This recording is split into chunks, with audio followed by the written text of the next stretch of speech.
Section 3.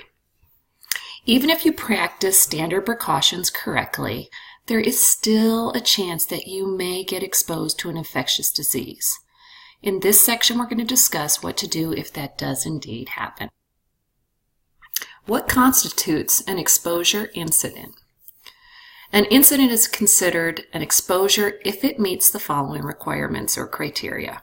Number one, if you're at work and you get blood or other body fluid splashed in your eyes or your mouth, or if one of the children bite you and breaks the skin. Also, if you get a puncture wound from something sharp that is contaminated with blood or body fluids. In some cases, you may come in contact with blood or other potentially infectious materials, OPIM, and it will not be considered an exposure. Just getting blood, breast milk, urine, stool, or vomit on intact skin is not considered an exposure. To be an exposure, you would get blood or other body fluids introduced into your body by having the blood or other body fluids splashed into your eyes or mouth, or by being bitten, or if it breaks the skin, or if you get a puncture wound from something sharp that is potentially contaminated with blood or body fluids. So if you are exposed, you're encouraged to follow this procedure. If you're exposed to anything, blood or other infectious material, number one, wash the skin for 5 minutes and flush eyes for 15 minutes if you get blood in them. Employees are to wash their hands and any other affected skin thoroughly with soap and water immediately or as soon as feasible after there has been skin contact with blood or OPIM. As soon as possible, the employee must notify his or her supervisor regarding the exposure.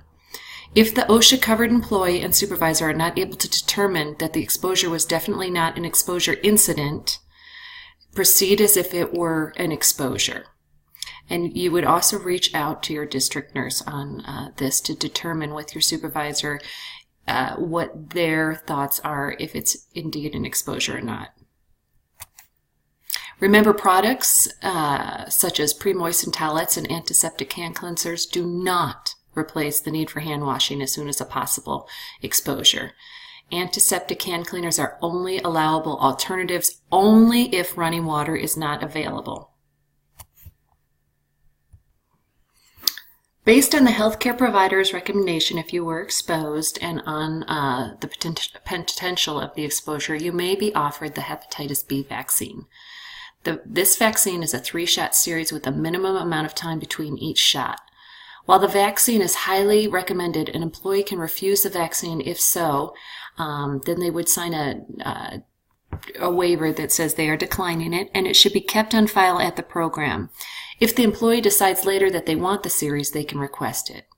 FCCH providers are responsible for the cost of the medical evaluation and the vaccine if the exposed employee chooses to take it.